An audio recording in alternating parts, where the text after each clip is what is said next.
Beautiful female slaves, dressed in silk and gold, stepped forward and sang before the prince and his royal parents. One sang better than all the others, and the prince clapped his hands and smiled at her. This was great sorrow to the little mermaid. She knew how much more sweetly she herself could sing once, and she thought, "Oh, if he could only know that. I have given away my voice forever to be with him." The slaves next performed some pretty fairy-like dances to the sound of beautiful music. Then the little mermaid raised her lovely white arms, stood on the tips of her toes, and glided over the floor and danced as no one yet had been able to dance. At each moment her beauty became more revealed, and her expressive eyes appealed more directly to the heart than the songs of the slaves. Every one was enchanted, especially the prince, who called her his little foundling, and she danced again quite readily to please him, though each time her foot touched the floor, it seemed as if she trod on sharp knives. The prince said she should remain with him always, and she received permission to sleep at his door on a velvet cushion. He had a page's dress made for her that she might accompany him on horseback. They rode together through the sweet-scented woods, where the green branches of leaves would touch their shoulders and the little birds sang among the fresh leaves. She climbed with the prince to the top of high mountains, and although her tender feet bled so that even her steps were marked, she only laughed and followed him. When all the household at the prince's palace were asleep, she would go and sit on the broad marble steps to ease her burning feet and to bathe them in the cold sea water. And then she thought of all those below in the deep. Once, during the night, her sisters came up, arm in arm, singing sorrowfully as they floated on the water.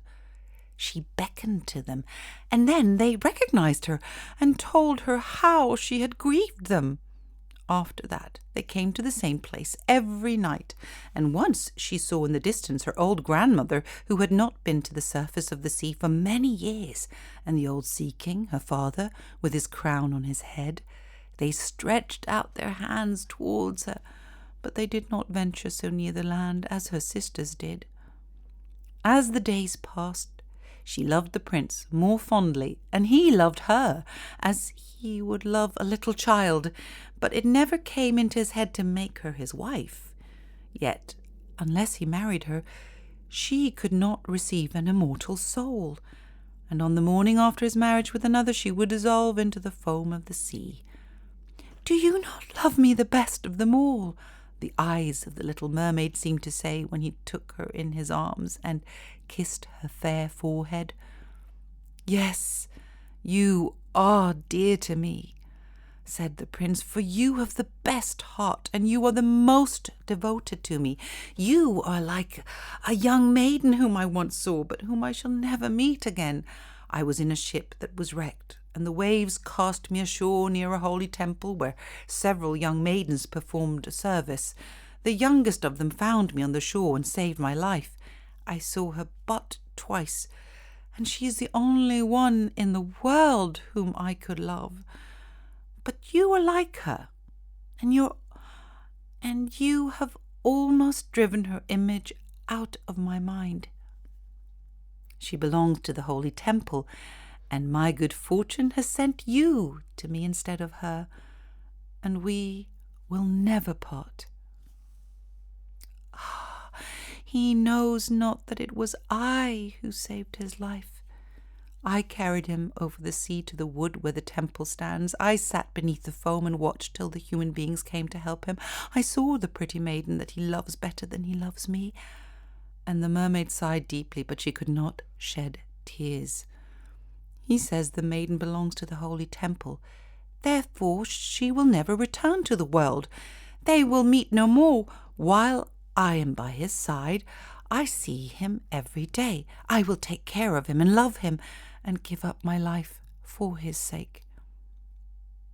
Very soon it was said that the prince must marry, and that the beautiful daughter of a neighbouring king would be his wife.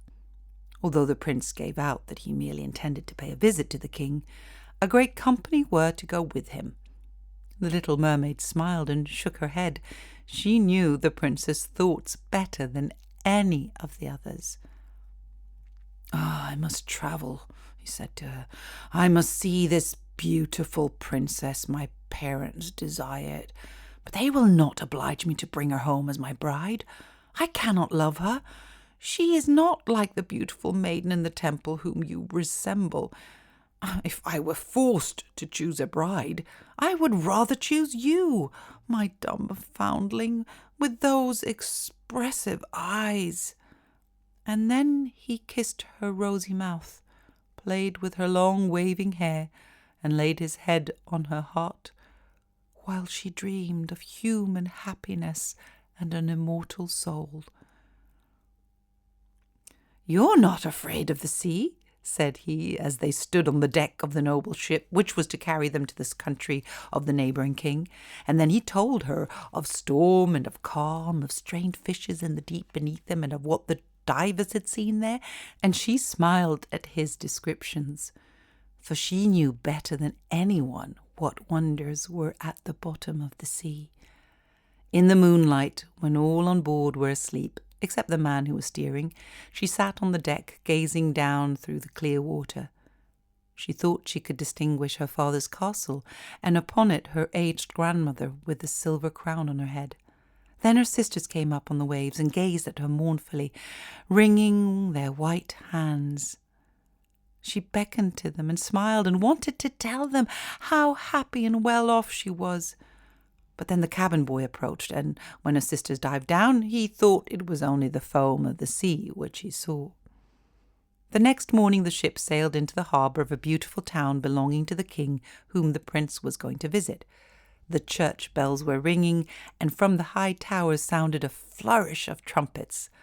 The princess had not yet appeared. People said that she was being brought up and educated in a religious house, where she was learning every royal virtue. At last she came. The little mermaid, who was very anxious to see whether she was really beautiful, was obliged to acknowledge that she had never seen a more perfect vision of beauty. Her skin was delicately fair, and beneath her long dark eyelashes her laughing blue eyes shone with truth and purity. "It was you," said the prince, "who saved my life when I lay dead on the beach," and he folded his blushing bride in his arms. "Oh, I am too happy," said he to the little mermaid. "My fondest hopes are all fulfilled. You will rejoice at my happiness, for your devotion to me is great and sincere." The little mermaid kissed his hand and felt as if her heart were already broken.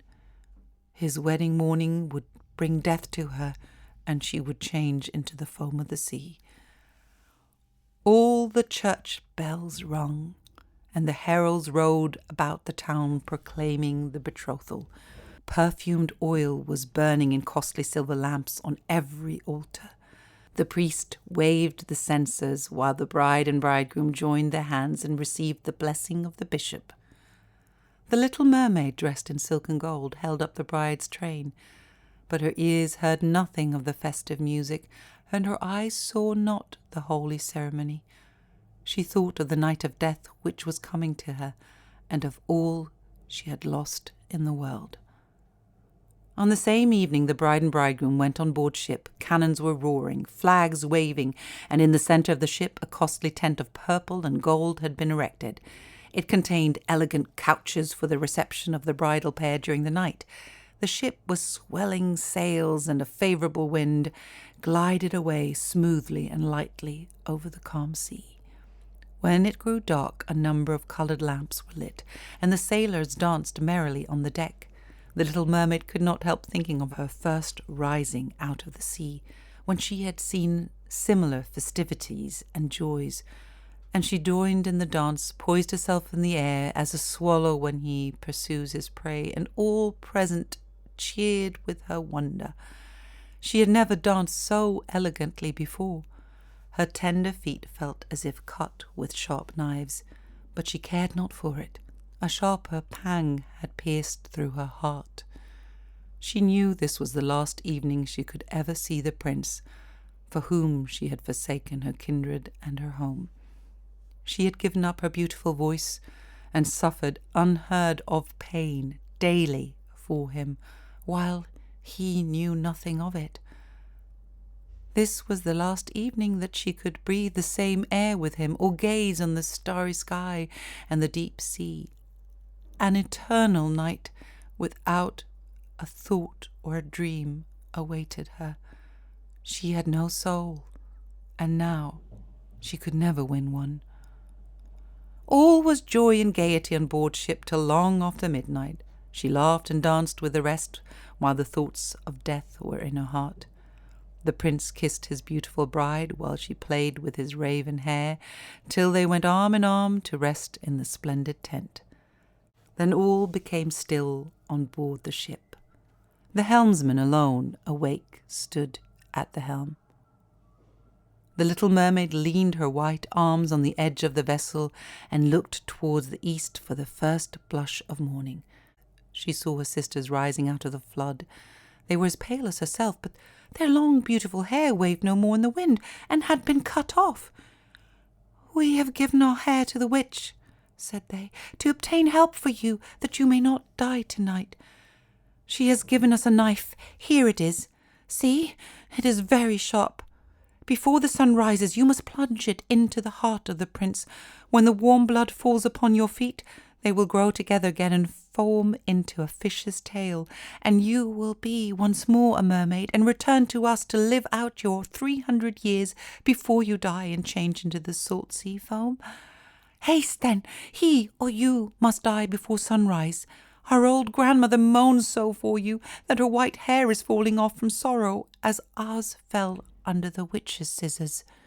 Kill the prince and come back. Hasten. Do you not see the first red streaks in the sky? In a few minutes the sun will rise and you must die." And then they sighed deeply and mournfully and sank down beneath the waves. The little mermaid drew back the crimson curtain of the tent and beheld the fair bride with her head resting on the prince's breast. She bent down and kissed his fair brow, then looked at the sky in which the rosy dawn grew brighter and brighter. Then she glanced at the sharp knife, and again fixed her eyes on the prince, who whispered the name of his bride in his dreams. She was in his thoughts, and the knife trembled in the hand of the little mermaid. Then she flung it far away from her into the waves. The water turned red where it fell, and the drops that spurted up looked like blood. She cast one more lingering, half-fainting glance at the prince, and then threw herself from the ship into the sea, and thought her body was dissolving into foam. The sun rose above the waves, and the warm rays fell on the cold foam of the little mermaid, who did not feel as if she were dying. She saw the bright sun, and all around her floated hundreds of transparent, beautiful beings. She could see through them the white sails of the ship and the red clouds in the sky. Their speech was melodious, but too ethereal to be heard by mortal ears, as they were also unseen by mortal eyes. The little mermaid perceived that she had a body like theirs, and that she continued to rise higher and higher out of the foam. "Where am I?" And her voice sounded ethereal as the voice of those who were with her. No earthly music could imitate it. "Among the daughters of the air," answered one of them. "A mermaid has not an immortal soul, nor can she obtain one unless she wins the love of a human being. On the power of another hangs her eternal destiny. But the daughters of the air, although they do not possess an immortal soul, can, by their good deeds, procure one for themselves. We fly to warm countries and cool the sultry air that destroys mankind with the pestilence. We carry the perfume of the flowers to spread health and restoration. After we have striven for 300 years to all the good in our power, we receive an immortal soul and take part in the happiness of mankind. You, poor little mermaid, have tried with your whole heart to do as we are doing. You have suffered and endured and raised yourself to the spirit world by your good deeds, and now, by striving for 300 years in the same way, you may obtain an immortal soul." The little mermaid lifted her glorified eyes towards the sun and felt them for the first time filling with tears. On the ship in which she had left the prince there was life and noise. She saw him and his beautiful bride searching for her. Sorrowfully they gazed at the pearly foam as if they knew she had thrown herself into the waves. Unseen, she kissed the forehead of the bride and fanned the prince, and then mounted with the other daughters of the air to a rosy cloud that floated through the ether. "After 300 years thus shall we float into the kingdom of heaven," said she. "And we may even get there sooner," whispered one of her companions. "Unseen, we can enter the house of men where there are children, and for every day on which we find a good child who is the joy of his parents and deserves their love, our time of probation is shortened. The child will not know when we fly through the room that we smile with joy and good conduct, and hereby we can count 1 year less of our 300 years. But when we see a naughty or a wicked child, we shed tears of sorrow, and for every tear a day is added to our time of trial."